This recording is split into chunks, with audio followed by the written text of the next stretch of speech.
노회찬 경남정치학교 토파보며 놀아보자 마지막 강의 시작하도록 하겠습니다. 저는 한국GM 노동자고요. 그리고 노회찬 경남재단의 운영위원 맡고 있습니다. 이신호입니다. 반갑습니다. 네, 오늘 4강은 또 4강이니만큼 또 계절이 깊어가는 가을이죠. 내일 모레 겨울입니다. 깊어가는 가을밤을 아름답게 수놓고 그리고 노회찬 경남정치학교 마지막을 또 장식해 줄 분들입니다. 이름이 어려워서 보고 하겠습니다. 포브리지 쿼르텟 현악 사중주단입니다. 힘찬 박수 부탁드립니다.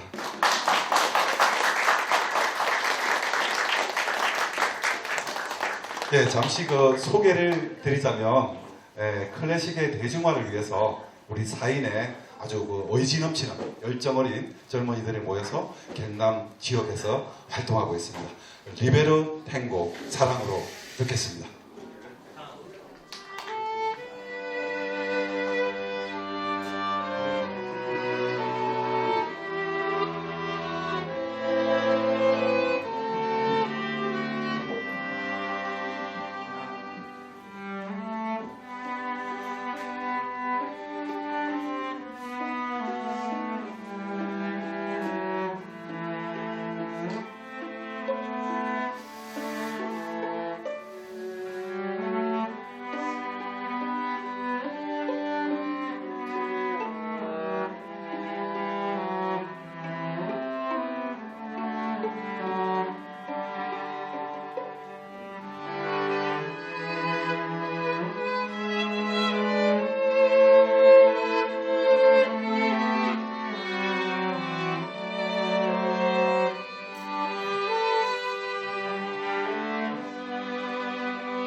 원래 공연하시는 분들은 준비된 거 외에는 잘 하지 않습니다. 그러나 이 젊은 열정으로서 여러분들을 위해서 또 공연을 해주신답니다. 한 번 더 뜨거운 박수 부탁드립니다.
뜨거운 문자 박수 부탁드리겠습니다. 제가 이렇게 클래식 연주를 이렇게 가까이 앉아가지고 본 적이 없어가지고 뭐라고 정말 느낌을 표현하기가 힘듭니다. 아름다운 신선한 충격이었습니다. 예, 다시 한번 뜨거운 박수 부탁드리겠습니다.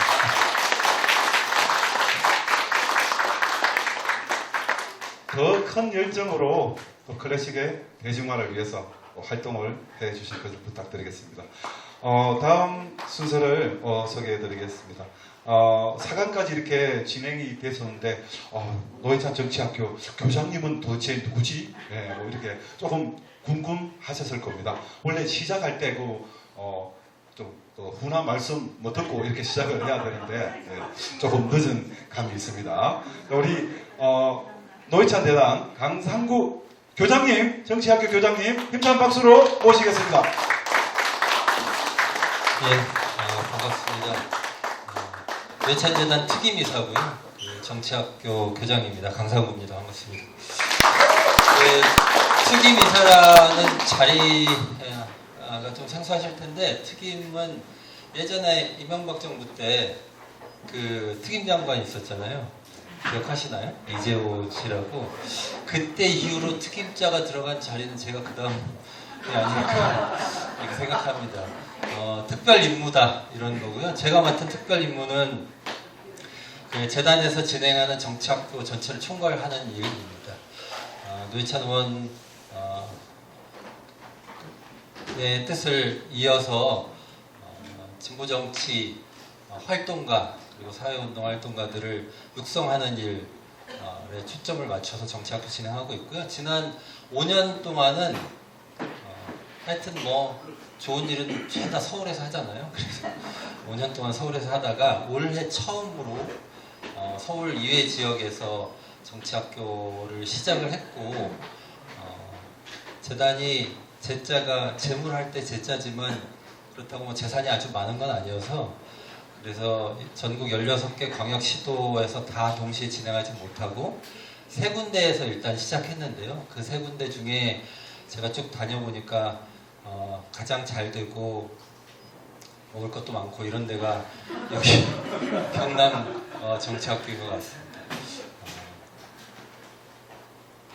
제가 여기 11층 오면서 아니 뭐 카페가 이런 데 있나? 이러고 왔는데 보니까 풍광이 너무 좋고 올만한 데구나 이런 생각이 들었는데 노회찬 재단 그리고 진보정치도 사람들한테 그런 느낌을 주는 곳이어야 되겠다 이런 생각을 아주 옛날부터 했고 지금도 여전히 하고 있습니다. 앞으로 노회찬 재단은 오늘 이 자리처럼 세상의 풍광을 함께 보면서 저 풍광 속에 들어있는 그 많은 사람들의 시민적 노력과 그 다음에 저 풍광을 움직이고 있는 노동의 가치를 아는 사회를 만들기 위해서 계속 노력하겠습니다. 앞으로도 더 좋은 교육으로 여러분들 찾아뵙겠습니다. 고맙습니다.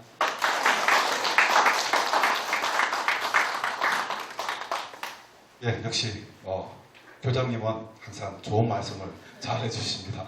예, 앞으로도 노회찬 재단과 우리 정치학교 그리고 정의당의 발전을 위해서 함께 노력해 주실 거라 믿습니다. 그럼 대망의 마지막 강의 시간이 돌아왔습니다. 여러분도 뭐 잘 알고 계시죠? 예, 장발장은행의 홍세아 선생님 모시고 할 건데요. 거기에 앞서서 또 혹시나 또 모르시는 분이 있을까봐 장발장은행은 2015년에 설립됐습니다. 사회에 어려운 계층에 있는 분들이 경범죄에 벌금을 내지 못해가지고 구속을 살고 이런 일들을 없애야 되겠다. 이런 취지 아래 장발장은행은 설립되었습니다. 그럼 4강을 바로 진행할 건데요. 홍세아 선생님 모시고 생각의 좌표 들어보도록 하겠습니다. 힘찬 박수로 모시겠습니다.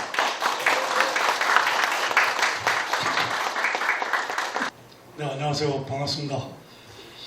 차원에서 이런 의미 있는 자리를 갖게 돼서 기쁩니다. 제가 그 노회찬 의원 대표한테는 제가 약속을 받은 게 있는데 약속을 지키지 않고 먼저 갔어요. 그 약속이란 오늘 또 현악사정조를 듣다 보니까 더 생각이 났는데 제가 했었거든요.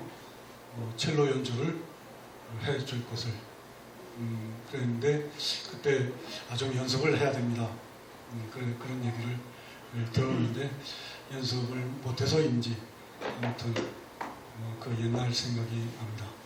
결국 첼로 연주를 듣지도 못하고 그렇게 됐습니다.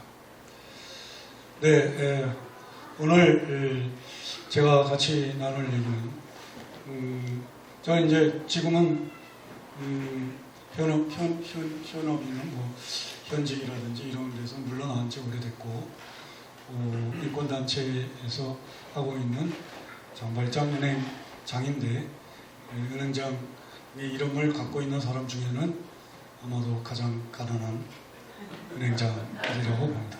여러분은 세계에서 가장 가난한 은행장을 만나고 있습니다. 네. 그리고 소박한 자유인 대표라고 되어 있는데 저것은 그냥 책 읽는 시민 모임입니다. 그 밑에 제가 저 말을 썼는데요. 칼막스의 얘기를. 철학은 프롤레타리아에게서 물질적 무기를 구하고 프롤레타리아는 철학에게서 정신적 무기를 구한다. 결국 우리가 흔히 얘기했던 쉽게 얘기했던 노학, 연대 어떤 명제 같은 것이죠. 예. 오늘 제가 말씀드릴 생각의 좌표는 한국 사회 구성원들의 생각 지형이 어떻게 주조화되고 있나. 그래서 한국 사회에서 정말 진보 정치는 어려울 수밖에 없나 라는 것에 대한 제 나름대로의 해석이기도 합니다. 그러니까 생각의 좌표라고 했는데 한국 사회 구성원들이 갖는 생각들은 과연 어떤 것들인지, 그리고 실제로 어떤 것들인지에 대해서 생각하면서 살고나 있는지, 이런 것에 대해서 말씀을 드려볼까 합니다. 예. 나는 생각하는 사람인가? 우선 이제 저는 한국 사회 구성원들의 대다수는 생각하는 사람이라고 보지 않습니다. 생각하는 사람이라고 스스로 믿고 있는지 몰라도 그렇지 않다고 보는 것이죠. 사람은 생각하는 존재이지만 생각을 갖고 태어나지 않습니다. 그렇다면 지금 내가 갖고 있는 생각은 어떤 것들이고 어떤 경로로 내가 갖게 되었을까? 또 지금 내가 갖고 있는 생각들은 내 존재, 즉 정체성, 자본주의 사회의 노동자이면서 민주공화국이라는 대한민국의 국민, 시민에 맞는 것들인가? 이 질문조차 던지지 않고 살고 있지 않다면, 던지면서 살고 있지 않다면 생각하는 사람이라고 할 수 있을까? 이게 아주 기본적인 이 질문의 출발점입니다. 그래서 생각하는 사람이 아니라는 것이죠. 그러면 앞에 말씀드린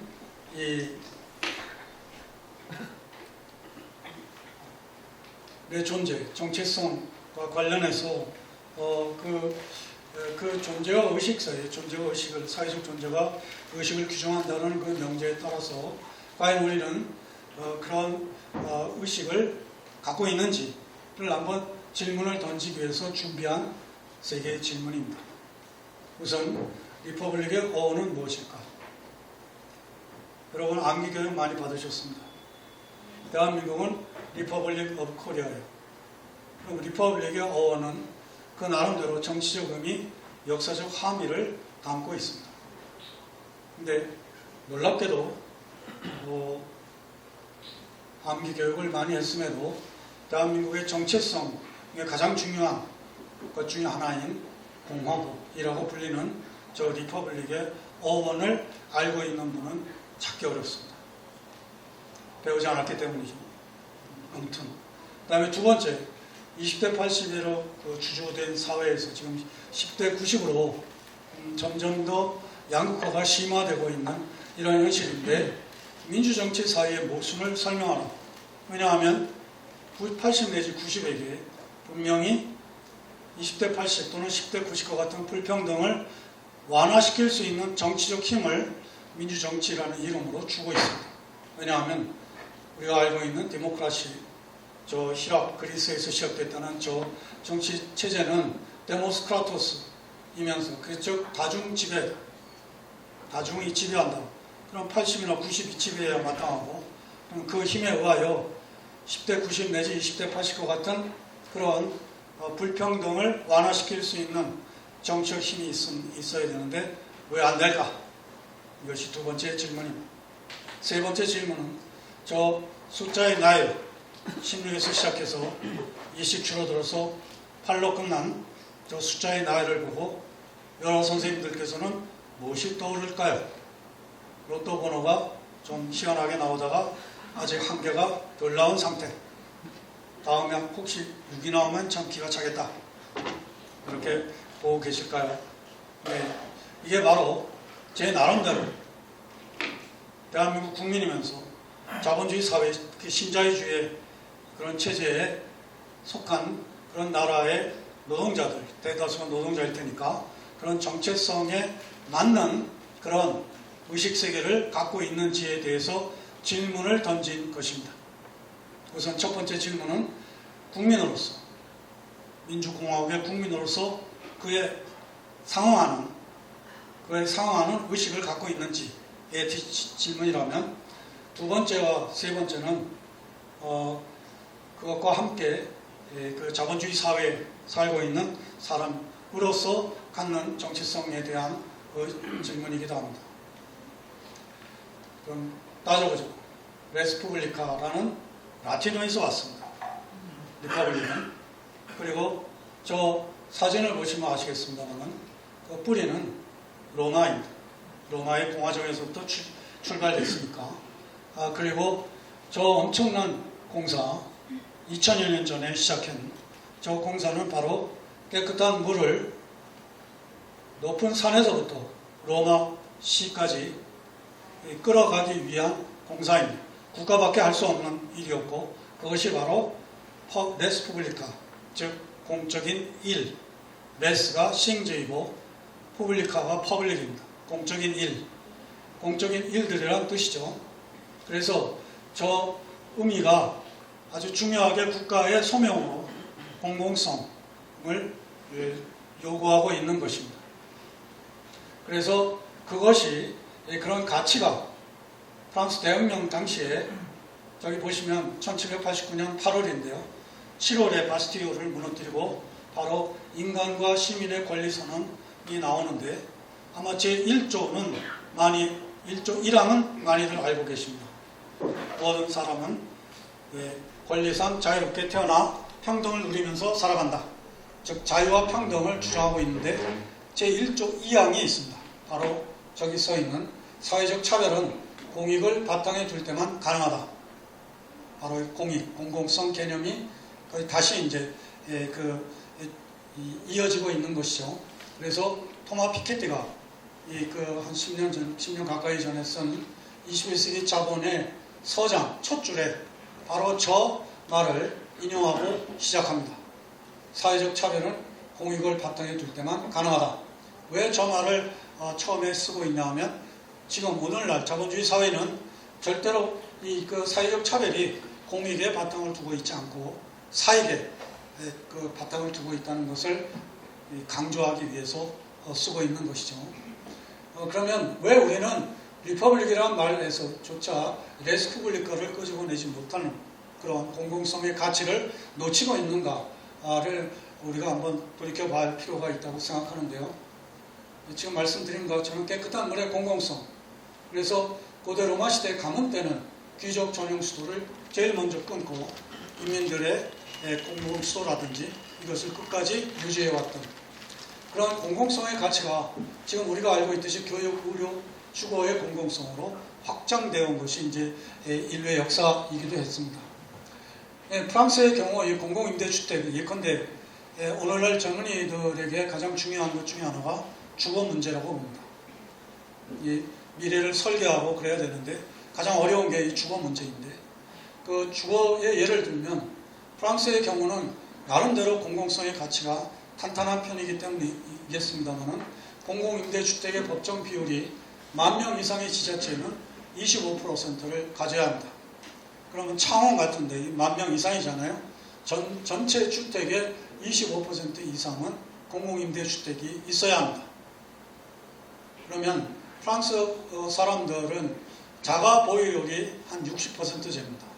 그러면 40%가 세를 살아야 되는데 그러면 그 중에 25%, 40% 중에 25%가 공공임대주택을 살 수 있기 때문에 시장 가격에 의해서 휘둘리지 않습니다. 한국 같은 경우는 그야말로 시장 가격이 휘둘릴 수밖에 없는 그리고 알레도 같은 데는 좌파가 계속 집권하고 있는 도인데 그 도는 과거 영주가 살던 성을 쪼개서 공공임대주택으로 만들었습니다.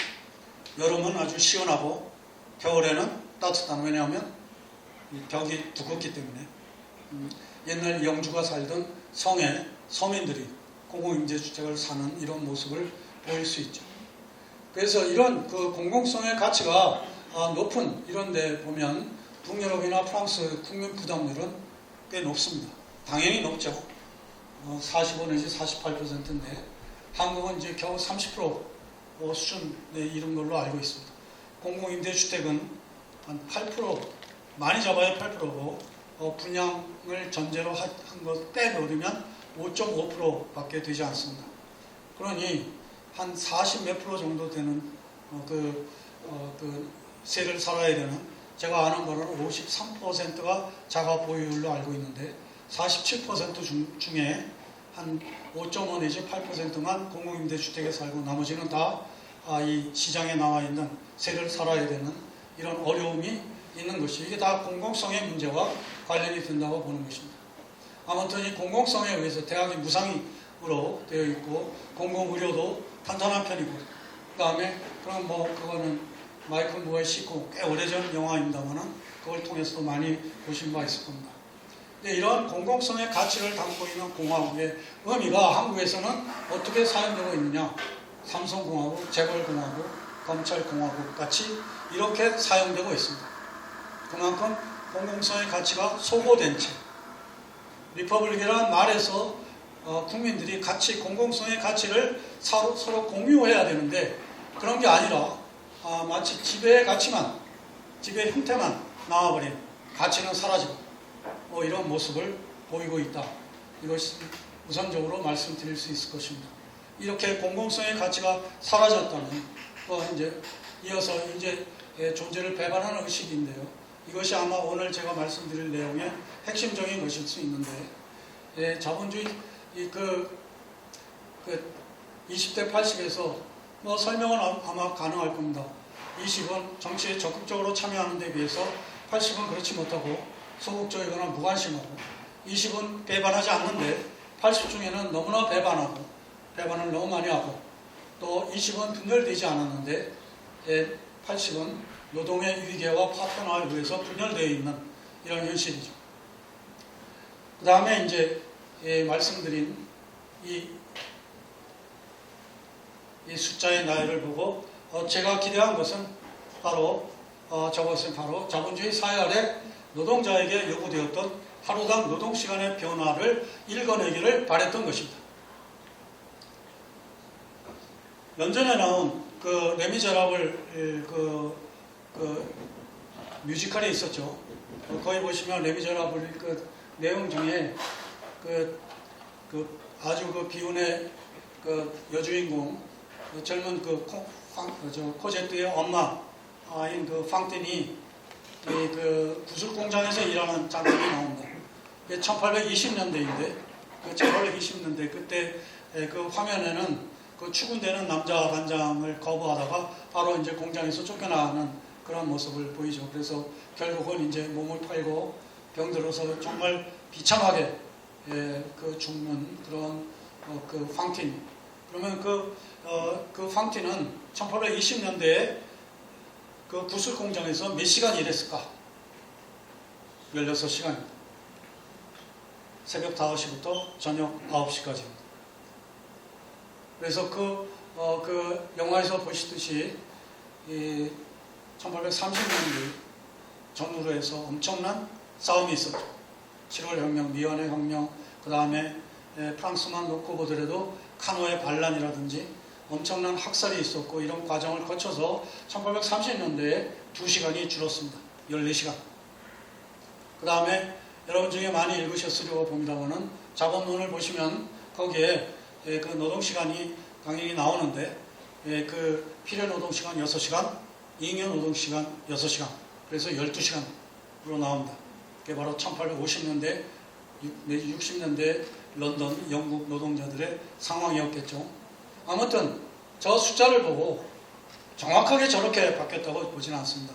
중간에 13시간도 있었고 11시간도 있었고, 근데 저 숫자를 보고 그래도 저게 혹시 노동시간이 아닐까? 이런 생각을 하기를 바라는 것입니다. 왜냐하면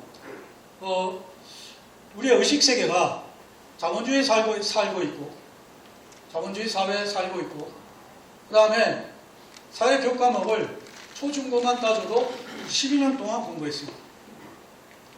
자본주의 사회에 살고 있는 우리가 사회교과목을 12년 동안 공부했는데 자본주의에 대해서 뭘 알고 있나? 놀라운 일이죠. 자본주의 사회에 살고 있는 우리가 사회교과목 왜 공부하나요? 사회의 일원으로서 주체적으로 살아갈 수 있는, 사회를 비판적으로 바라볼 수 있고 내적 자아로서 살아갈 수 있는 그 길.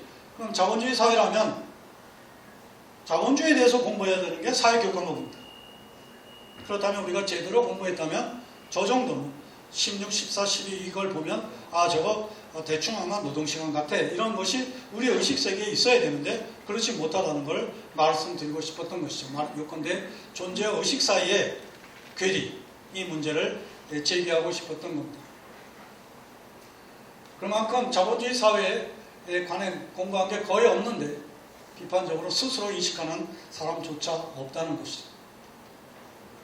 그러니까 요컨대 이런 것입니다. 계급과 의식과의 관계에 있어서 어떻게 이렇게 정교하게 그 두 분의 말이 그 막스와 그다음에 그람시의 말이 적용이 되는지 이를 볼 수 있겠습니다. 존재로서의 프롤레타리아는 부르주아 이데올로기에 의한 개별화된 개인을 구성할 뿐이고 존재 조건에 대해 이식하지 못한다. 계급을 구성하지 못한다는 단순 명료한 이유로 정치적 대표를 갖지 못한다. 이게 정말 꽤 오래전의 얘기인데 지금 한국 사회에 그대로 적용되고 있지 않은가. 그와 마찬가지로 100년 전의 얘기입니다만 안토니오 그람시의 이 얘기를 또 한번 봅시다. 산업사회의 부르주아들은 노동자들의 정신 속에 가짜의식을 주입할 목적을 가진 문화적 헤게모니 수단을 갖고 있다. 그게 뭐냐? 바로 학교, 정당, 교회, 매스미디어가 그것들이다. 여기서 정당, 진보 정당은 물론 아니겠죠.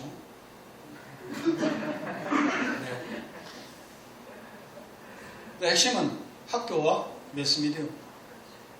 오늘날 우리의 의식을 지배하는 폭넓게 아주 장기간에 걸쳐서 지배하고 있는 것이 바로 학교와 매스미디어입니다. 그래서 이 문제를 좀 따져보자는 것이 이제 오늘의 내 생각에 대해서 어떻게 내 생각이 되었나를 묻자는 것입니다. 이제 제가 워낙 이제 프랑스에 오래 살기 때문에 제 자식들이 다 프랑스에서 교육을 받았는데 프랑스 사회라고 뭐 완벽한 사회일 리가 없죠.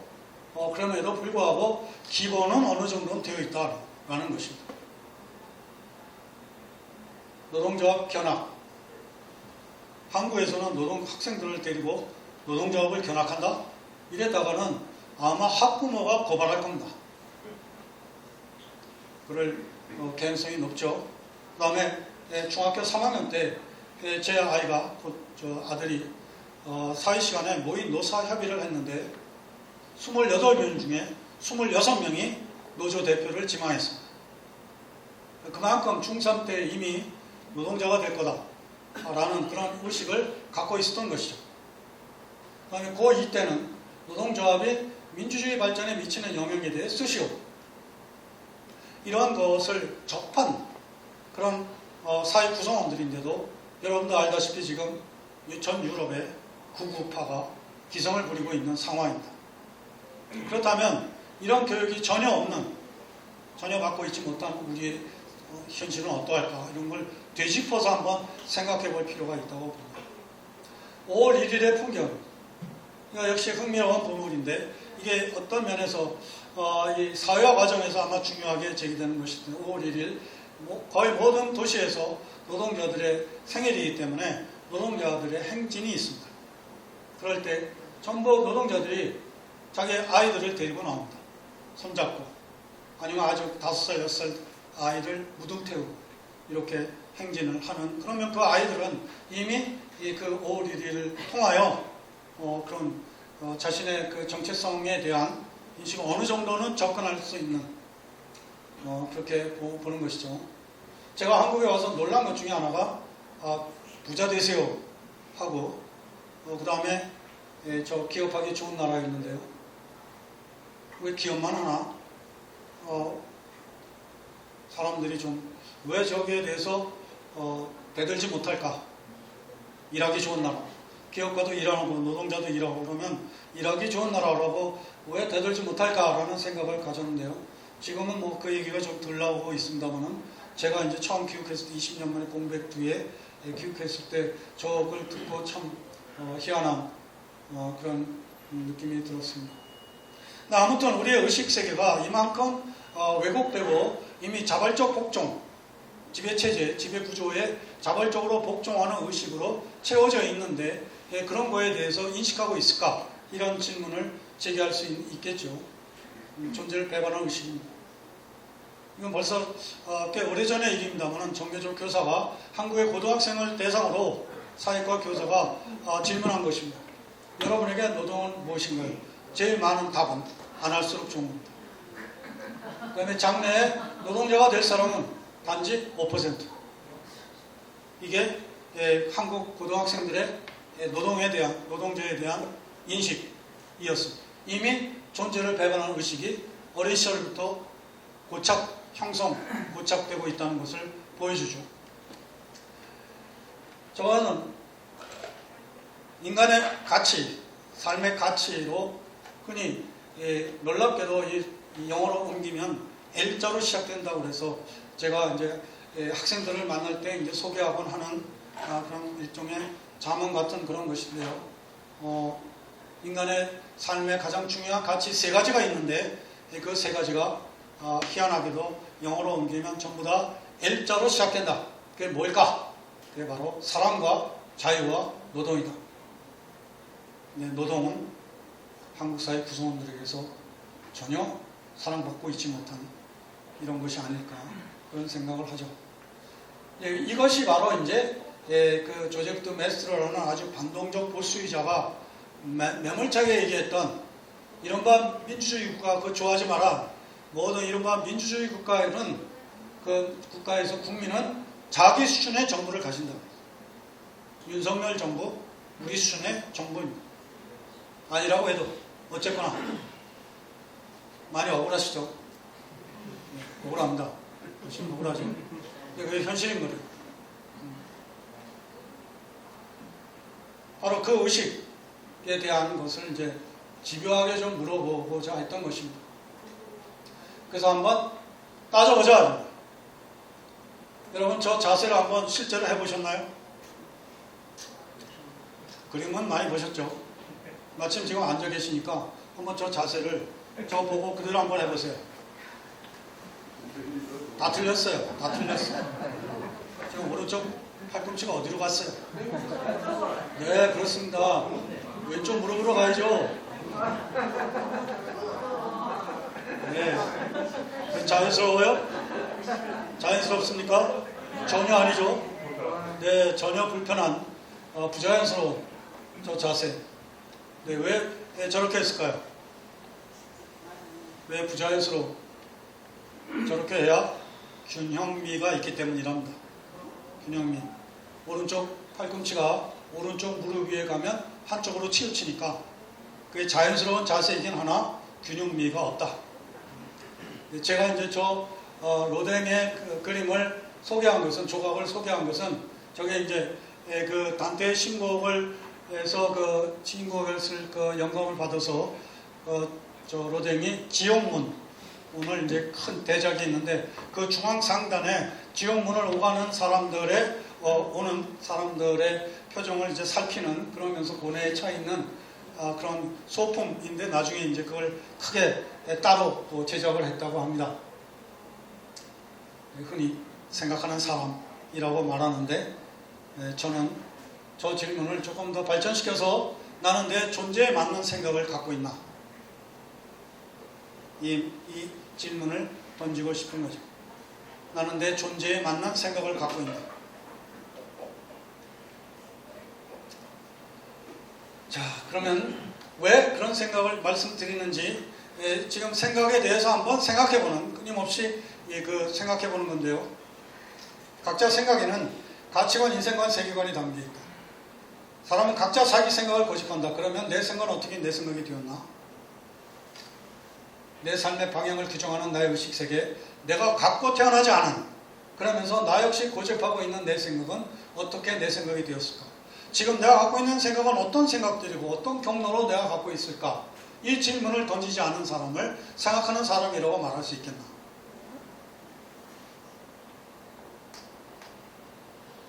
요컨대 생각하는 사람이 우선 되어야 되겠다라는 것입니다. 좀 인문학적인 그런 쪽으로 좀 접근을 하겠는데요. 잘 아시는 바와 같이 르네 데카르트가 저 선언을 합니다. 코기또 에르고 중. 나는 생각한다. 고로 나는 존재한다. Je pense donc je suis. 그러면 저 말이 이제 이른바 근대인의 탄생입니다. 중세와 달리 하나님에 의해서 창조된 피조물인 인간이 아니라 내가 인간인 것은 생각하기 때문이다 라고 감히 말하는 이게 근대인의 탄생인데요. 그러면 왜 저 말을 했을 때 당대 사람들이 당연히 이 데카르트에게 물어봤습니다. 생각한다는 게 뭔데? 라고 물어봤을 때 데카르트가 답변을 하고 있습니다. 생각한다는 것은 무엇인가? 그것은 회의하는 것이며 의문을 품는 것이며 인정하거나 인지하고 확인하거나 부정하며 바라거나 바라지 않고 또한 상상하며 느끼는 것이다. 이것인데요. 이게 향해사학적 명상이라는 짧은 글 6개인가 7개 중에 두 번째에 나오는 내용인데요. 그러면 그래서 후학들이 이 핵심을 찔러서 말한 것이 회의하는 것이 생각하는 것이다 그랬습니다. 그러니까 생각하지 않으니까 회의하지 않고 회의하지 않으니까 생각하지 않는 거예요. 질문도 없고. 그렇죠? 왜 그렇게 됐을까? 왜 17세기 유럽의 회의론이 근대 철학에 등장하게 되었을까? 그것은 저 두 개의 사건만 놓고 보더라도 충분히 이해할 수 있습니다. 아래쪽부터 보시면 신교의 등장입니다. 루터와 칼빈 4세기부터 16세기까지 1200년 동안 천주교가 카톨릭이 전일적으로 지배해 왔는데 종교 세계를 16세기 전반에 루터와 칼빈에 의해서 분열이 일어납니다. 사람들이 어쩔 줄을 모르게 됐던 것이죠.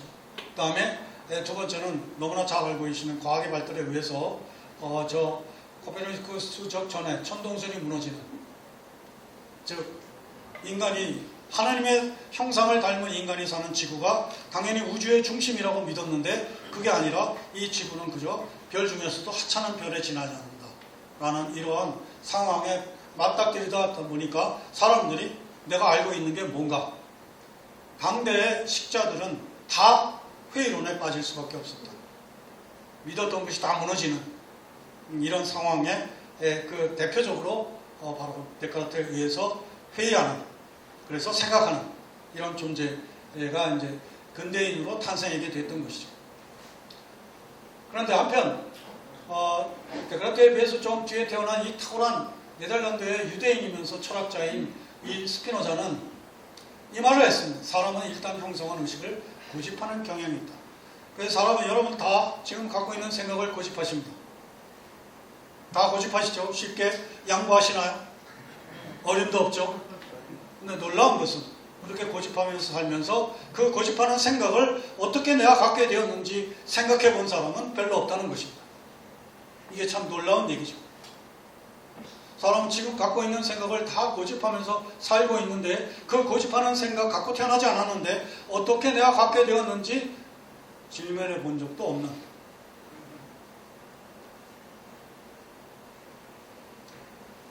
만약 우리가 생각하지 않으며 생각을 주입받기만 한다면, 자, 보시면 아시겠습니다만은 데카르트의 명제는 동사입니다. 나는 생각한다. 그렇죠? 생각한다. 동사입니다. 과정이고, 거기에 비해서 스피노자가 말하는 의식, 명사입니다. 의식, 명사. 이 차이를 생각해 봐야 합니다. 생각하지 않으면, 왜냐하면 생각한다는 데카르트에 의해서 회의한다, 의문을 품는다. 그런데 생각한다는 과정 없이 생각만 주입받는다. 바로 우리의 학교가 그렇다는 거예요. 생각한다 없이 생각만 주입받는. 우리 그래서 이 두 가장 중요한 사회 과정의 가장 중요한 가정과 학교를 한번 짧게 한번 살펴보자 하는 것이 우리의 습속인데요. 일단 유럽의 아동학자들의 연구 과제에서 생각 없이 태어난 아이는 어떤 생각을 형성하나, 이걸 연구하는 과정에서 생각은 눈에 보이지 않기 때문에 생각이 입을 통하여 나오는 말을 통하여 생각을 연구합니다. 말이 생각이니까, 생각이 곧 말이고. 그래서 18개월쯤 아이가 말을 하기 시작할 때부터 생후 36개월까지 아이의 모든 말을 녹취하여 풀었는데 가장 많이 사용한 말은 첫째 엄마고, 둘째 아빠가 아니고, 맘마도 아니고 왜다. 굉장히 중요합니다. 왜라는 질문. 이게 왜냐하면 적어도 유럽의 엄마들은 이 꼬리를 물고 예전에 왜라는 질문에 대답을 해주었다는 뜻입니다. 어떻게든 불러대든 뭐 어떻게든. 그러니까 또 다른 왜가 나오는 거죠. 엄마 왜, 뭐 비는 왜 와, 뭐 날씨는 왜 이렇게 추워, 왜 손가락 왜 5개야, 뭐 이 끝없는 질문을 왜 생각하는 존재니까, 궁금하니까 누구에게 물어? 엄마에게. 근데 유럽의 엄마들은 어쨌든 그들의 습속에 의하여 아주 성실하진 않지만 그래도 답변을 해주는 편이다. 그러니까 왜가 두 번째 올 수 있었는데 한국에서 저는 비슷한 연구를 제가 본 적은 없습니다만은 두 번째 왜가 올 수 있을까? 저는 전혀 부정적입니다. 왜냐하면 왜라는 질문에 대답을 해주었다가는 꼬리를 물고 이어질 텐데 이걸 어떻게 감당할 것인가. 그래서 나온 답변이 있죠.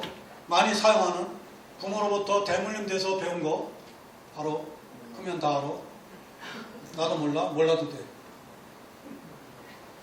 우리하고 대척점에 있는 게 제가 알 때는 요즘 아주 그냥 나쁜 짓을 엄청나게 하고 있는 유대인, 이스라엘, 시오니스트들인데요. 그들은 아이들과의 관계에 있어서 끊임없이 생각하도록 이끈다고 얘기를 합니다. 그래도 유럽인들도 어쨌든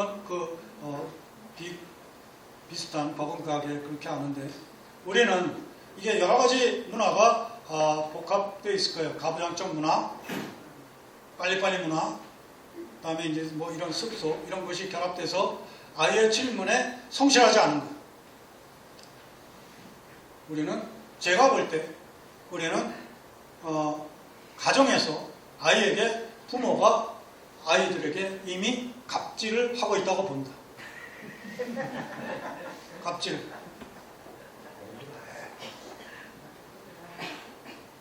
그래서 왜라는 질문이 죽은 사회의 양세입니다.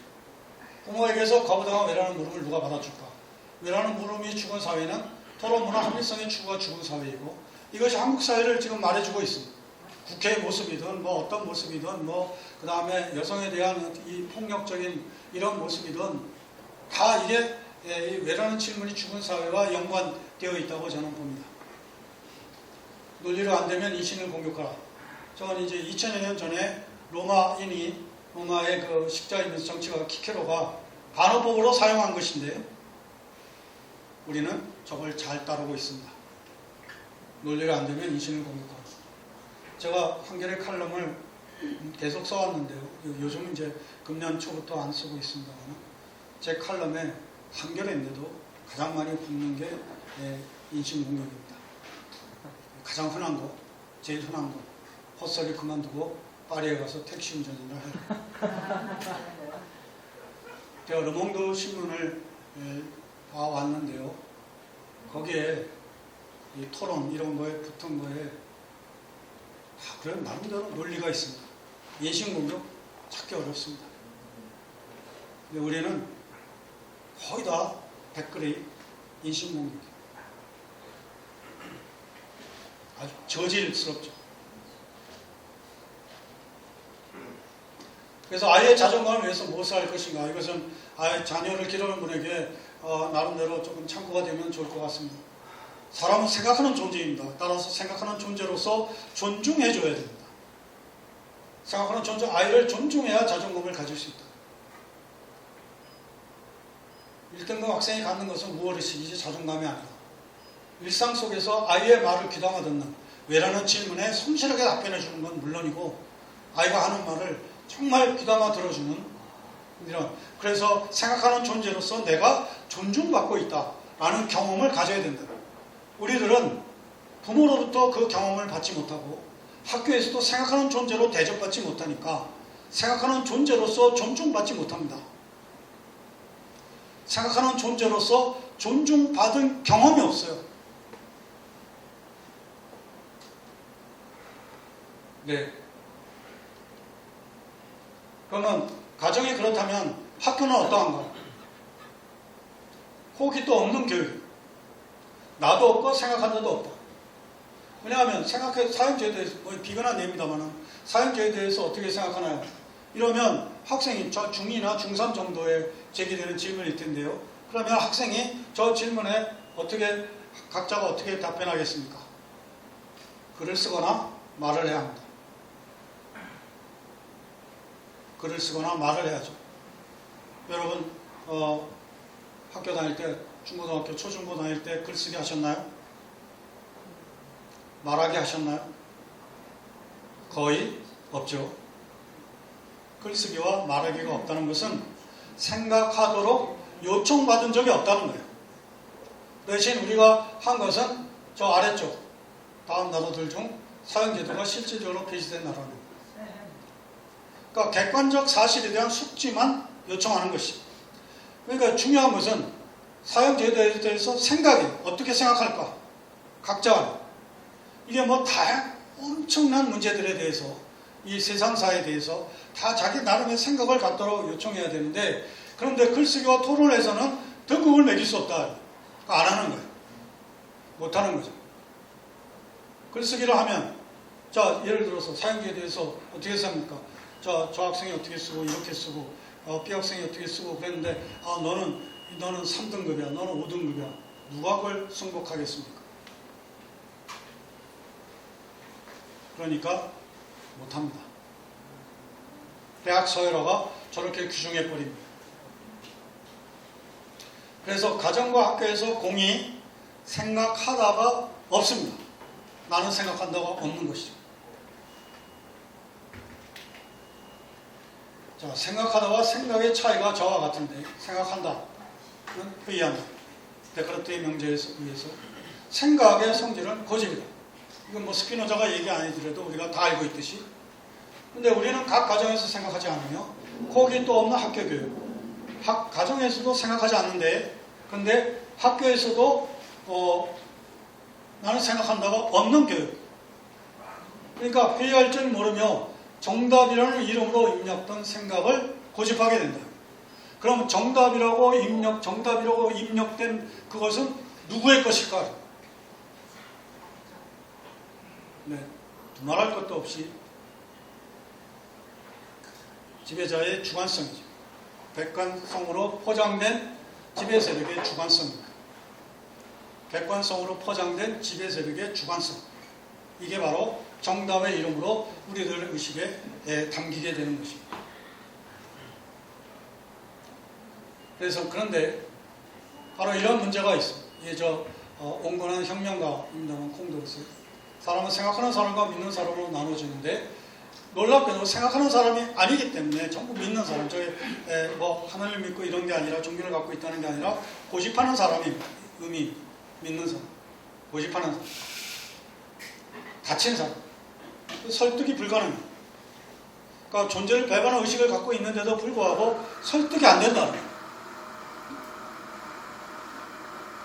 네, 이건 제가 부부 사이에도 설득이 안 되면서 무슨 누구를 설득한다고 한다는 거냐라는 의미에서 제기된 것인데 제가 부어서 옷을 좀 벗겠습니다.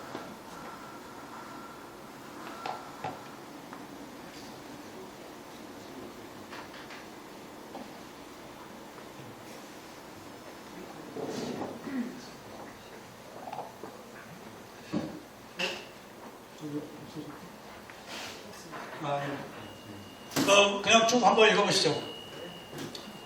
가령 한국의 부부들은 생각이 다를 때 어떻게 할까? 서로 달랐던 생각이 하나로 되거나 가까이 되도록 서로 설득할까? 설득하십니까? 대부분은 그냥 넘어가는 편을 택한다. 결혼 초기에는 설득을 시도할 수도 있지만 설득이 이루어진 경험보다는 말다툼으로 마감된 경험을 주로 하기 때문에 결국 좋은 게 좋다 그러고 그냥 넘어가는 편을 택하는 것이다. 애정으로 맺어졌고 대화를 나눌 시간도 충분하고 사회 경제적 처지도 동일한 부부 사이에도 설득이 가능하지 않은데 누구를 설득할 수 있을까? 실상 우리는 설득을 포기한 채 살아간다. 이 점은 내가 남을 설득하지 않을 뿐만 아니라 나 또한 남에게 설득되지 않는다는 것을 뜻한다. 모두가 다 완성된 존재처럼 살아간다. 놀랍게도. 그러니까 이제 우리하고 좀 다른 부부관계를 엿보기위해서 하는 예로 가져왔습니다. 그 고전 중에 하나죠. 존 스튜어트 밀의 자유론, 영국의 자유주의 정치 사상가입니다. 자유론 자기 부인에게 헌정했죠. 이 책 나오기 전에 부인이 세상을 떠났습니다. 한번 읽어보겠습니다. 진리와 정의에 대한 높은 식견과 고매한 감정으로 나를 한없이 감화시켰던 사람, 칭찬 한마디로 나를 무척이나 기쁘게 해줬던 사람, 내가 쓴 글 중에서 가장 뛰어나다고 할 수 있는 것은 모두 그녀의 영감에게서 나온 것이기에 그런 글을 나와 같이 쓴 것이나 마찬가지인 사람, 함께했던 사랑스럽고 아름다운 추억, 그리고 그 비통했던 순간을 그리며 나의 친구이자 아내였던 바로 그 사람에게 이 책을 바친다. 이런 부부관계를 과연 기대할 수 있을까? 네, 기대하겠죠. 근데 이런 관계를 어떤 자세로 살기 때문에 가능할까가 바로 자유로운 안에 담겨 있습니다. 이 사람은 어떻게 사는가? 가장 정확한 진리를 얻기 위해서는 어떻게 해야 되냐? 한국의 대다수의 완성된 사람하고는 전혀 다른 모습을 보이고 있죠. 상이한 의견을 가진 모든 사람의 생각을 들어보고 나아가 다양한 처지에 있는 사람들의 시각에서 그 문제를 이모저모 따져보는 것이 필수적이다. 현명한 사람치고 이것 외에 다른 방법으로 지혜를 얻는 사람은 없다. 인간 지상의 본질에 비춰볼 때 다른 어떤 방법으로도 지혜를 얻을 수는 없다. 다른 사람의 생각과 자신의 생각을 비교하고 대조하면서 틀린 것은 고치고 부족한 것은 보충하는 일을 의식적으로 하거나 주저하지 말고 오히려 이를 습관화하는 것이 우리의 판단에 대한 믿음을 튼튼하게 해주는 유일한 방법이다. 그는 항상 내 생각이 많이 틀려있다, 부족하다를 전제하고 일상을 살아가고 계속 틀린 걸 고치고 부족한 것을 보충하겠다. 이런 자세를 보이고 있기 때문에 열려있기 때문에 같이 열려있기 때문에 부부관계도 그런 관계가 가능했던 것이죠. 이거는 한국에 그렇게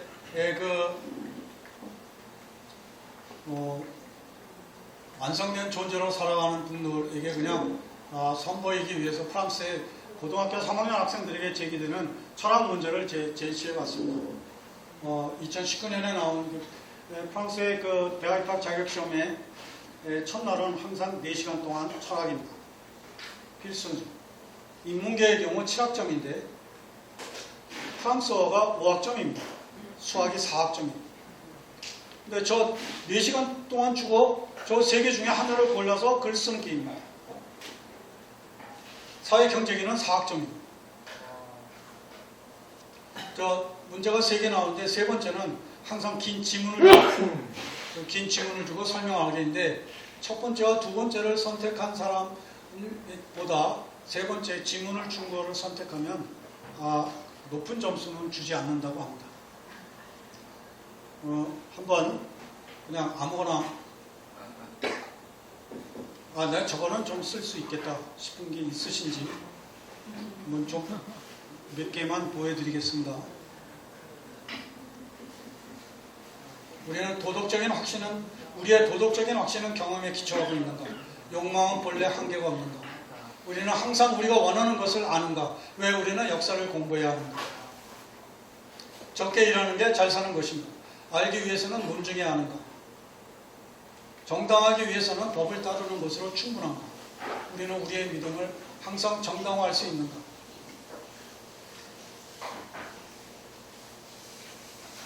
또 있습니다.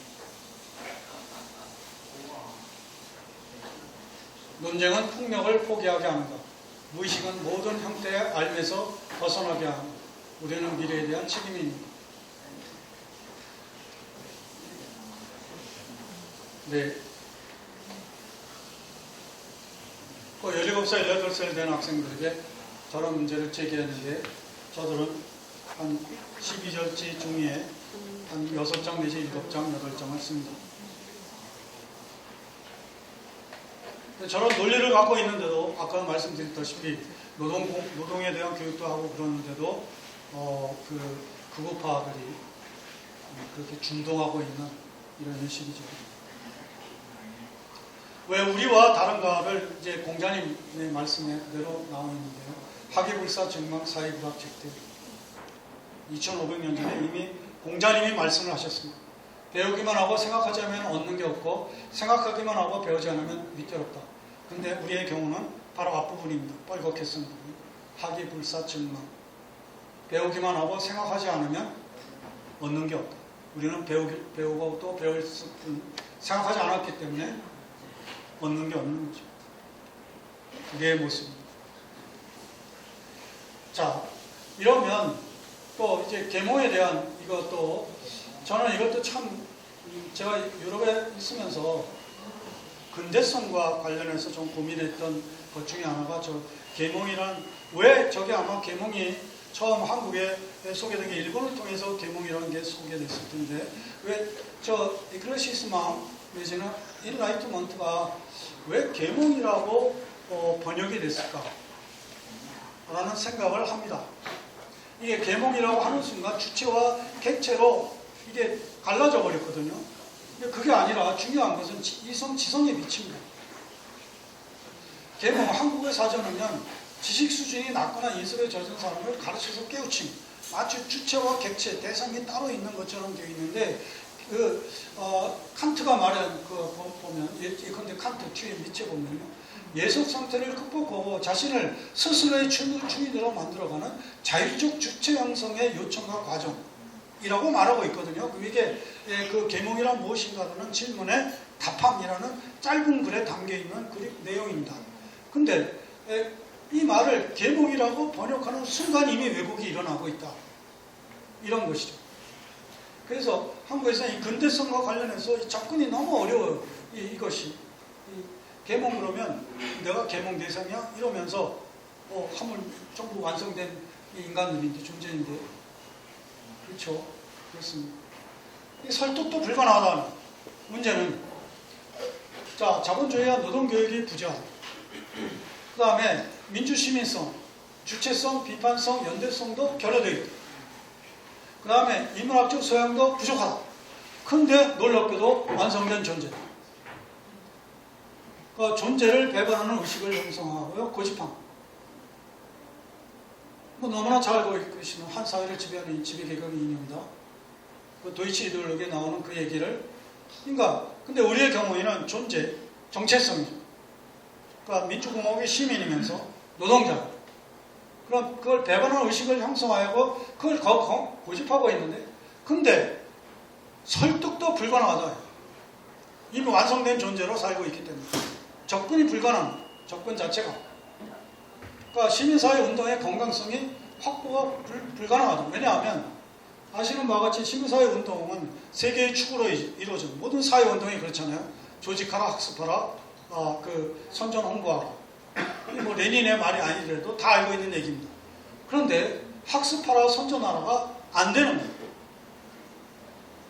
거예요. 이 안에 민주노총에서 활동하고 계시는 분도 계시겠습니다만, 민주노총의 이 민주노총뿐만 아니라 모든 조직체는, 운동체에는 교선부가 있습니다. 아주 작은 것들, 교육 선전부, 교선부. 이게 조직부가 있고 교선부가 있어요.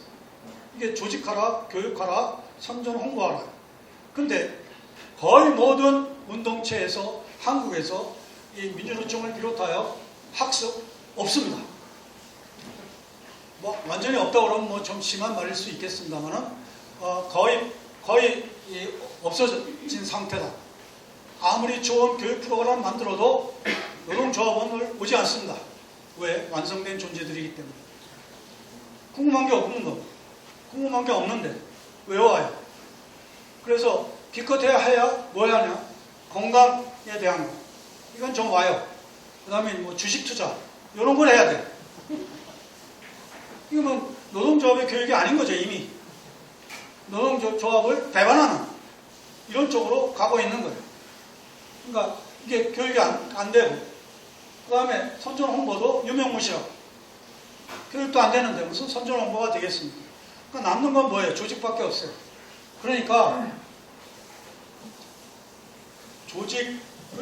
조직의 그 알량한 권력을 획득하기 위한, 그래서 조직원을 동원하는 것으로 마치 운동의 일상이 그렇게 되어버렸어요.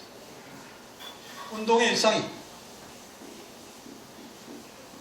그러니까 운동의 건강성은 학습과 선전 홍보에 있는데, 그것이 거의 무산됨에 따라서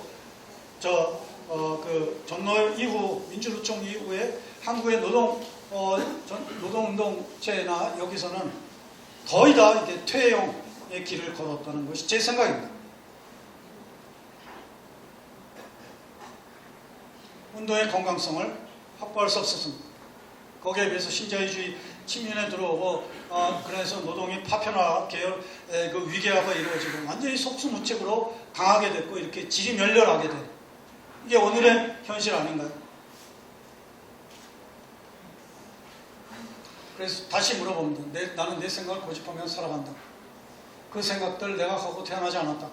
그 생각들 내가 창조하지 않았다. 그럼 내가 선택한 것인가? 그랬을 때 나아가서 내가 사회 비판적 의식을 형성했다면 그 의식은 어떤 경로로 갖게 되었을까? 이게 바로 또 한 문제입니다. 이 자리에는 그래도 나름대로 사회 비판적 의식을 형성한 그런 분들이 계실 겁니다. 편차가 있다 하더라도. 그럼 그 의식은, 그 생각은 어떻게 갖게 되셨나요? 거의 비슷한 계기가 있었습니다. 거의 비슷한 계기가 바로 선배를 잘못 만난 것입니다. 그럼 선배가 뭘 해줬을까 하는 거 아니에요. 저 주체적으로 형성하는 과정인 왼쪽으로 안내해 주는 분입니다. 거의 다 비슷해요. 왼쪽으로 안내해 준 거예요. 우선 두 번째 열린 토론, 말을 걸어요. 소주 한잔 하자 그러고 이제 말을 걸거나, 아니면 대학 동아리 같은 데 가면 이제 그 선배라고 또 말을 걸어요. 너 전태일이 누군지 아냐? 뭐 이런 식으로 접근하기도 하고, 왜 2차 대전에서 일본이 패망했는데 왜 한국이 분단됐는지 아냐? 뭐 이렇게 접근합니다. 전자로 접근하는 선배는 NL일 가능성이 높고, PD일 가능성이 높고, 후자로 접근하는 선배는 NL일 가능성이 높겠죠. 네, 그렇습니다. 그 다음에 잘 모른다 그러면 이제 너 안 되겠다, 너 책 좀 읽어라. 이거 폭로는 독서. 근데 그것까지는 좋은데 이게 상대적 우월성을 주게 됩니다. 선배를 만나지 못한 수많은 사람들에 비해서 그 알량한 의식에 만족하는 지적 우월감, 윤리적 우월감을 갖습니다. 이게 이른바 86의 병폐 중에 하나라고 전 봐요. 전혀 겸손하지 않아요. 겸손하지 않습니다. 겸손해야 됩니다. 그러니까 우리의 의식세계에 무엇이 주로 담겨있나 라고 봤을 때 왼쪽하고 오른쪽이 균형을 이루어야 되는데, 오른쪽이 너무나 강력한 것에 비해서 매스미디어나 학교교육이나 자본과 국가 권력이 관장하는, 궁극적으로 관장하는 왼쪽에 의해서 갖는 것이 너무 빈약한 현실인데, 균형을 이루지 못한데, 그런데 그 왼쪽을 갖게 된 사람조차 아주 낮은 단계에서 멈추게 되는, 이게 우리의 또한 문제라고 봅니다. 이 우월감, 겸손하지 못한. 그럼 여기서 파생되는 게 뭐냐면 선배 따라 강남각인데, 지적 우월감, 나 깨어난 시민이야. 윤리적 우월감, 지난날 독재 정권에 맞서 싸웠거나 자본주의 체제에 편성하지 않고 경제적 어려움을 내가 감수하고 있어. 이런 거에 대한 우월감도 겸손하지 않고 고집이 있습니다.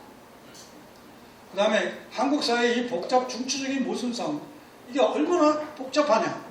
계급 모순, 민족 모순, 생태 모순, 젠더 모순, 지역 모순, 이를 총체적으로 인식한다는 것은 대단히 어려운 과정인데, 그래서 공부를 해야 되는데, 같이 공부를 해야 되는데 다 갈갈이 찢어져 가지고 서로 쳐다보지도 않고, 정파의 성체에 다 갇혀서 거의 모두 자신이 관여하거나 전공하는 분야의 모순을 기본 모순 전부터 그렇게 보고 있다.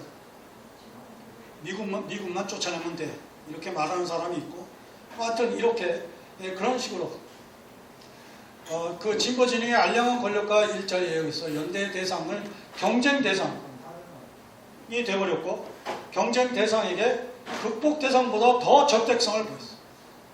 그러니까 진보 진영에 허용되는 그 알량한 권력과 일자리를 놓고 경쟁하다 보니까 그 경쟁 대상에게 연대 대상인, 가까운데 연대 대상인 이 경쟁 대상이 되어버렸고, 그러다 보니까 저 멀리 있는 극복 대상보다 더 적대성을 보이게 됐다. 그렇지 않은가요? 그래서 이 너무나 상처들이 많죠. 자, 저 이 말을 꼭 하고 싶은, 이 자리에서는 여러분과 같은 그런 의미를 갖고 있겠습니다만, 거기서 참 진거진의 어려움 중에 하나가 저 주체성 문제인데, 수적으로 너무 압도하고 있기 때문에 너무 힘들죠. 무슨 말씀 하려고 하는지 이해하실 분이 계시겠는데, 자, 주체성 얘기를 할 때 나의 주체성은 나의 정체성인 대한민국 국민의 한 사람으로서 대한민국이 주체적이어야 하고, 이게 국가의 주체성입니다.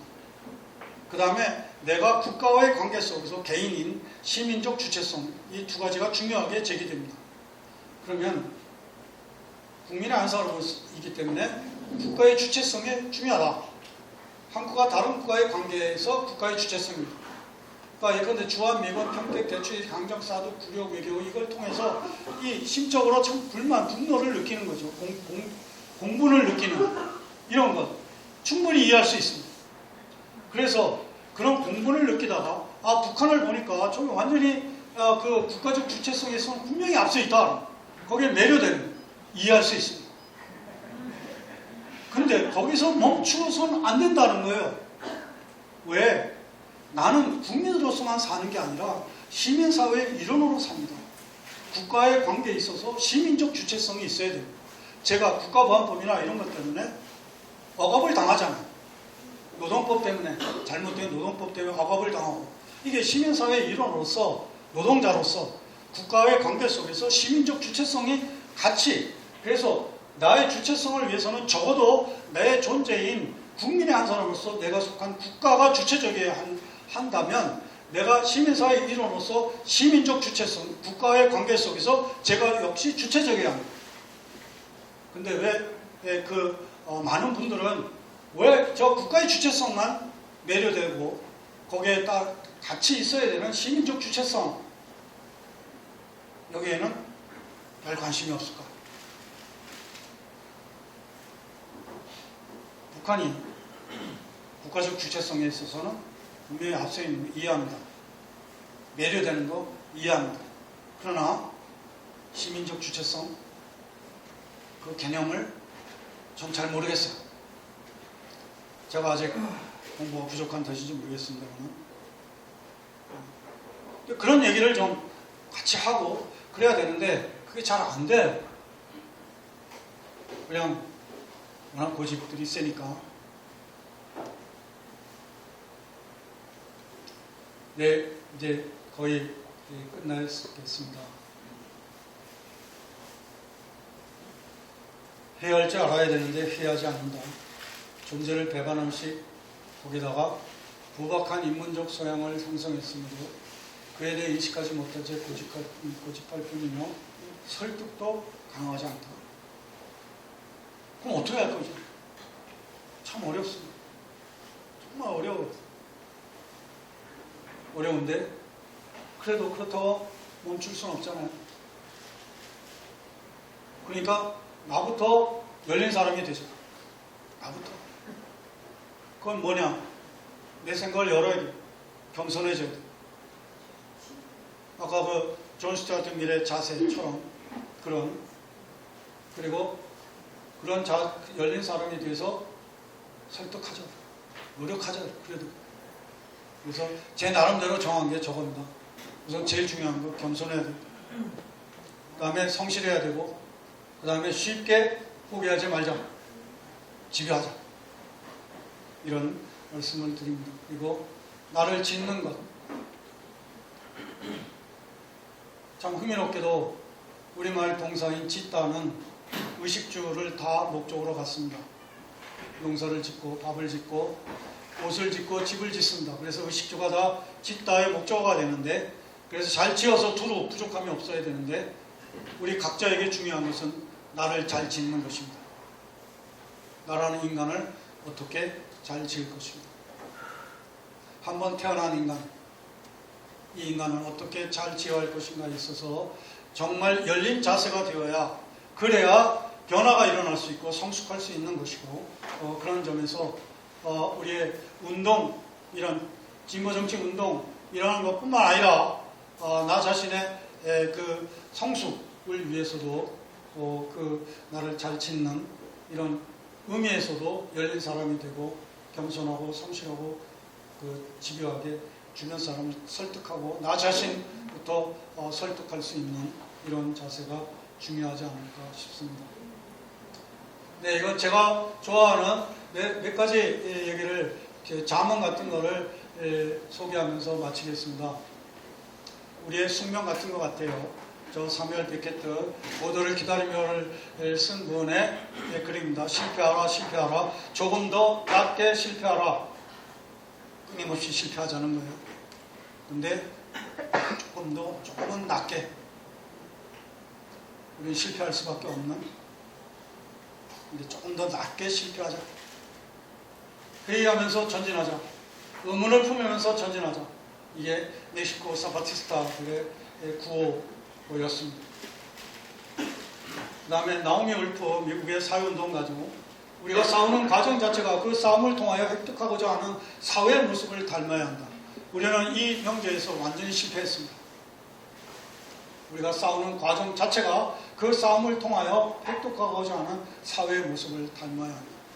이게 이 정파 싸움 이런 과정을 통해서 완전히 무너졌죠. 이 가치가. 이걸 다시금은 세워야 된다고 생각합니다. 그 다음에 잡초를 없앨 수는 없지만 뽑을 수는 있다. 이것은 오늘날에는 생태적 관점 때문에 함부로 할 수 없는 말인데 옛날에 그 나름대로 있었던 말을 제가 소개합니다. 잡초가 아주 나쁜 의미만 있다고 치고 잡초를 없앨 수는 없지만 뽑을 수는 있다. 일거에 사회 불이나 이런 걸 없앨 수는 없다. 근데 뽑을 수는 있는데 사람들은 어떻게 하면 일거에 사회 불이라든지 이런 것을 없앨 수 없을까 궁리만 하고 아무도 잡초를 뽑지는 않으니 전 세상에 온통 잡초밭으로 남아있고, 그래 또 궁리하는 이 잡초밭을 어떻게 하면 다 없앨 수 있을까. 아무도 잡초를 뽑지는 않고, 그래서 내 주변부터 설득하는 자세에 바꾸는, 생각을 바꾸게 하는 이런 것으로 의미로 잡초를 없앨 수는 없지만 뽑을 수 있다. 그 다음에 첫 말은 맨 끝에요. 제가 살아보니까 제 나름대로 정말 의미 있는 일은 쉽지 않더라고요. 의미 있는 일은 다 어려웠습니다. 그래서 우리가 가는 길에 이 발상의 전환이 필요하다. 왜 이렇게 어려울까? 이렇게 잘 안 될까? 이렇게 생각하기보다는 거꾸로 발상의 전환을 통하여 우리가 가는 길이 어려운 게 아니라 어려운 길임으로 우리가 가야 한다. 같이 여기 노회찬 정치학교에 같이 참여하고 계신 여러분 같은 생각이실 겁니다. 지금 세상을 떠난 노회찬 전 대표, 노회찬 전 의원의 생각도 같지 않을까 그런 생각을 하면서 오늘 제 말씀 여기서 마치겠습니다. 고맙습니다.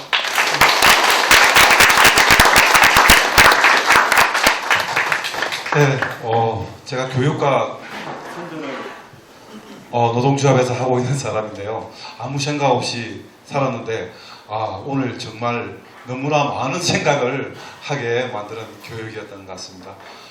다시 한번 수고하셨다는 의미에서 홍세아 선생님께 뜨거운 박수 부탁드립니다. 그리고 선생님 힘들지 않으시면 질의응답 시간이라고 적혀 있더라고요.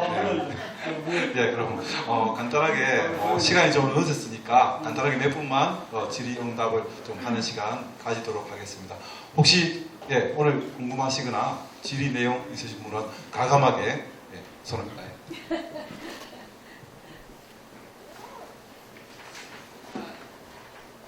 기회가 없을까봐 힘들었어요. 제가 이렇게 보면요, 서구에서 살아보지는 않았지만은 문화권 특히 우리나라에서는 좀 많이 그 선배, 어른 이러신 분들이 그냥 내 말이 맞아, 내 말이 맞아 이러면서 그냥 내 말 들어 이러고 서구 쪽에 가면 상당히 존중을 하는 것 같아요. 왜 그래? 네 생각은 어때? 그리고 또 일단은 생각해보자 이런 식으로. 근데 그게 문화적이나 철학적이나 어떤 배경이 있을 것 같아요. 그냥 있지는 않을 것 같아요. 그게 어떤 건지 좀 듣고 싶어요.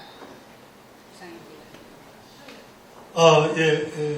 우선 여러 가지가 이제 복합적으로 됐을 텐데요. 아까 이제 왜라는 질문에 그 아이가 던지는 질문에 왜 이렇게 그 불성실할까?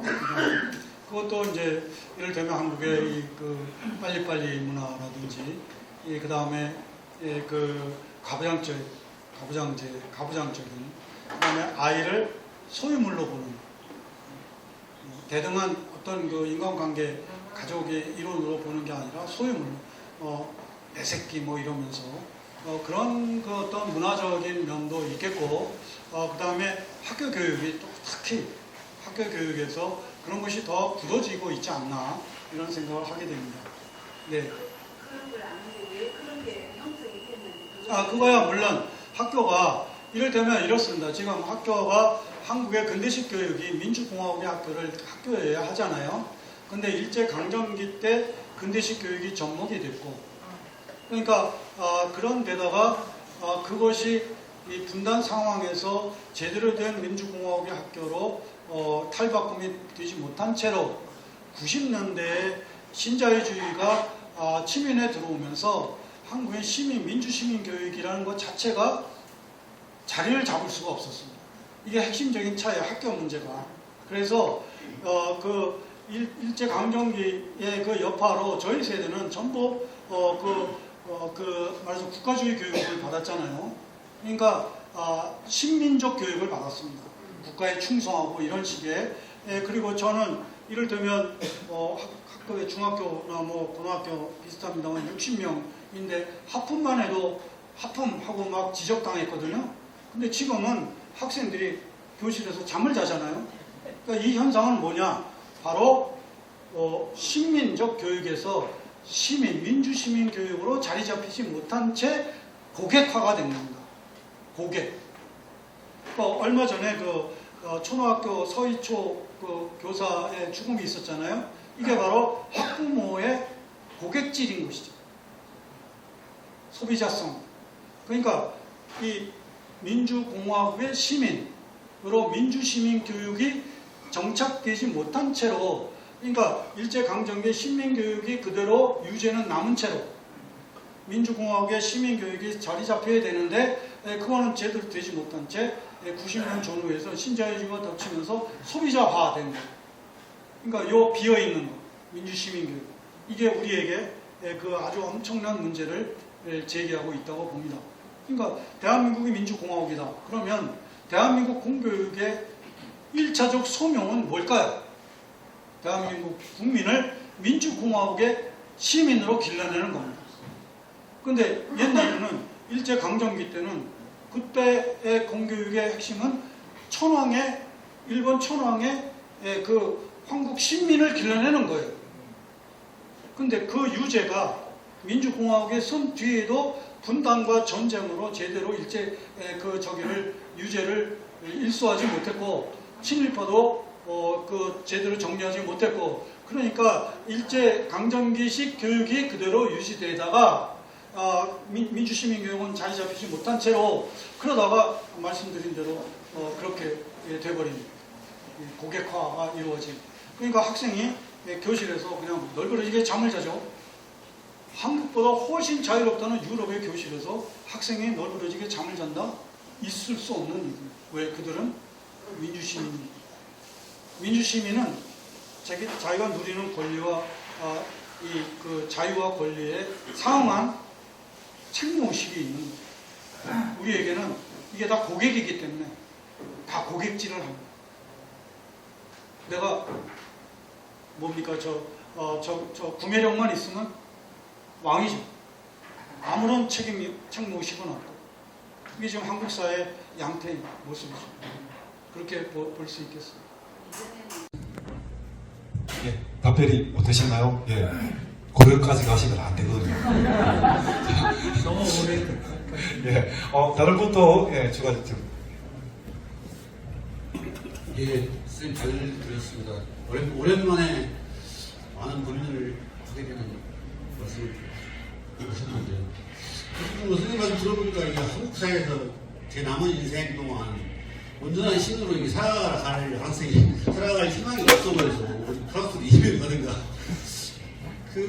어쨌든 아까 구조적으로 우리 가정과 학교 또 집에 철저하게 불평등 구조화 설계가 되어 있는 이 사회에서 또 보면 한 번씩 보면 역동적인 역사가 존재했지 않았나 싶습니다. 현대에서 동학 장군의 동학혁명부터 4.19 혁명, 한중 5.18 항쟁, 60항쟁, 노동자 7.8 대투쟁, 그리고 9697 노동법 풍파업 투쟁, 전혀 민주노총, 그리고 최근에 어쨌든 박근혜 퇴진 촛불 투쟁, 이런 역동적인 시민들의 국민들의 나서는 이런 모습이 앞으로 존재할 것으로 보이는데 이런 모습과 어떤 쭉 진단됐던 이런 모습과의 차이가 어떤 것들인지, 물론 다 대부분의 혁명과 항쟁과 투쟁은 대부분 다 제대로 목적을 성취하지 못한 결과로 물론 지어지긴 했지만, 명함은 끝났지만은 여전히 역동성은 존재하는 거 아니냐, 우리 한국 사회에서. 그래서 그러한 것들은 어떠한 특성이 있는지, 그리고 앞으로 무슨 희망이, 앞으로 또 좀 사회를 뒤집어 엎을 희망이 있는지, 아니면 이민을 가야 되는지, 수가 됩니다. 뭐 이민을 가실 일은 없을 거고요. 왜냐하면 우리가 이제 제 개인적인 말씀 드린다면, 제 자식들은 이제 프랑스 시민이어서 프랑스에 살고 있고, 저는 이제 여기 살고 있는데, 오늘 이제 생각한다는 그 주제로 말씀드렸는데, 이게 인간이 사회적 존재로 살아가기 위해서는 자기가 속한 사회에 대한 인식이 필요하죠. 그것을 규정하는 것은 생각하는 언어입니다. 소통하는 언어. 그러니까 우리는 한국어로 생각하죠. 한국어로 글을 쓰고 한국어로 지금 대화를 하고, 그 생각하는 언어가 그 사람의 정체성을 규정합니다. 그러니까 이민을 가시는 순간 사회적 존재로서의 의미는 아주 희석이 되어버리는 거죠. 어렵습니다. 그거는 그냥 관조하면서 살지언정 아주 고립된 존재로, 사회적 존재로 살 수가 없죠. 대단히 어려운 것입니다. 그러니까 그건 생각지도 마시고, 어쨌든 여기서 어떻게든 뭔가 해본다. 그리고 희망은 항상 우리가 만들어내야 된다라는 것인데요. 제가 지금 뭐 그동안에 있었던 긍정적인 그런 어떤 말씀을 하셨는데, 제가 참 어렵겠다라고 생각하는 것 중에 하나는, 제가 공부가 많이 부족합니다만은 노동의 위계화 문제입니다. 노동의 위계화 문제. 이게 지금 많이도 알고 계시는 거겠지만, 지금 조직된 노동자의 경우에는 대단히 상층을 차지하고 있고, 지금 조직이 되지 못한 이런 미조직 노동자들이 곳에 이렇게 흩어져 있는데, 이들을 어떻게 조직할 수 있는가가 굉장히 중요한 과제일 텐데, 그런 것이 많은 시간이 좀 필요할 것이 아닐까, 이런 생각이 들고, 또 하나는 세계적 흐름이 별로 긍정적이지 않다는 것입니다. 1960년대라든지 70년, 80년대, 90년 사회주의권이 무너지기 전까지만 해도, 특히 70년대까지만 해도 세계적으로 굉장히 긍정적인 게 많이 있었거든요. 근데 지금은 전혀 그렇지 않고 완전히 포퓰리즘이라든지 이런 것이 득세하고 있는 그것도 나쁜 포퓰리즘, 이런 현실이어서 그런 면에 있어서 참 국내외적으로 많은 시간을 인내해야 되겠다, 그런 생각을 갖고 있습니다. 네. 답변 이해하셨나요? 네. 뭐 시간이 좀 많이 늦어가는데 딱 한 분만 더 받도록 하겠습니다. 혹시 질의 있으십니까? 네. 네, 강연 잘 들었습니다. 그 강연 중에 생각하는, 토론하고 생각하는 교육을 많이 하는 이제 나라의 대표적인 이스라엘도 지금 전쟁을 주도하는, 그리고 이제 파키스탄, 팔레스타인을 이제 그렇게 압박하는 지금 그런 사회가 되어 있고, 그리고 또 프랑스 같은 이제 유럽이나 이런 쪽도 그들이 득세를 하고 있고, 그런 얘기를 들으면서 잠깐 그러면 생각하고 토론하는 교육만 한다고 해서 해결이 되는 건 아니구나. 그냥 그런 조금 절망스러움 조금 들었고, 그러면 우리 사회는 그거조차도 안 되는데 그조차도 지금 우리 교육은 못하고 있고 안 되고 있고, 그래서 지금 사회는 더 다층적으로 쪼개져서 이제 능력주의가 만연하고 있는데, 우리가 예를 들어 여기 뭐 우리 운동이 가져야 될 희망은 뭘까? 그런 질문 좀 부탁드립니다. 그럼 어렵죠. 어려워요. 아까 말씀드렸잖아요, 제가. 우리가 가는 길이 어려운 게 아니라 어려운 길으로 우리가 가야 한다. 같이 가야지 어떡하겠습니까? 실상 이 역사의 과정을 보면 자, 그런 표현을 쓴 적이 있었는데, 이 지배당하는 노예가 노예 상태를 벗어나기 위해서 반란을 일으키는데, 그 반란이 성공하기가 대단히 어렵다. 근데 어쩌다 성공해도 주인만 바뀔 뿐 노예 상태는 바뀌지 않더라. 그죠? 그런 점에서 저는 오랫동안 인간에 의한 자발적 반란으로 세상을 근본적으로 바꿀 수 있겠다는 것에 대해서는 항상 의문부호를 갖고 있었습니다. 그러다가 오늘날 어쩌면 이 자연의 비자발적 반란과 이 운동이 결합하면서 그러면서 어떤 가능성이 열리지 않을까, 이런 생각을 하게 됐습니다. 물론 어렵죠. 이게 이제 말하자면 인간의 자발적 반란과 자연의 비자발적 반란이 힘을 합치는 겁니다. 그래서 지금과 같은 세상을 뒤엎는 이런 가능성을 좀 보자라는 거죠. 그래서 저는 이제 흔히 저 자신을 생태 사회주의자라고 이제 표현을 하고 있습니다만은, 그런 면에서 자연을 이제 우군으로 우리가 받아들이는, 그래서 이 관계를 지금까지 자연을 어떤 뭐 소유, 착취 뭐 이런 대상화했는데, 그게 아니라 관계를 재설정하는 이런, 그래서 제가 소유가 아닌 관계, 한 개를 칼럼에서 마지막에 주제가 소유에서 관계로, 그 다음에 성장에서 성숙으로, 이런 표현을 주제로 글을 썼는데요, 마지막 칼럼을. 그것이 이제 제 나름대로는 이 자연과의 이 연대를 강조하고 싶었던 그런 면이 있었습니다. 그래서 자연과의 관계를 재설정함으로써 인간과의 관계도 지배 피지배의 관계가 아닌 공존의 관계로 재설정될 수밖에 없지 않냐라는 그런 어떤 전망을 해보는데, 물론 그것도 어렵죠. 왜냐하면 지금 뭐 빅데이터라든지 모든 걸 다 장악하고 있는 AI 뭐 이런 거, 그다음에 모든 것을 그 슈퍼 리치들이 또 다 장악하고 그들 나름대로 다 대처하고 있을 터인데, 이걸 어떻게 분쇄할 수 있을까? 이 민주적 통제를 할 수 있을까? 민주적 통제, 이게 그런 어려움이 있겠지만 그 길밖에 남아있지 않지 않나, 그렇게 보고 있습니다.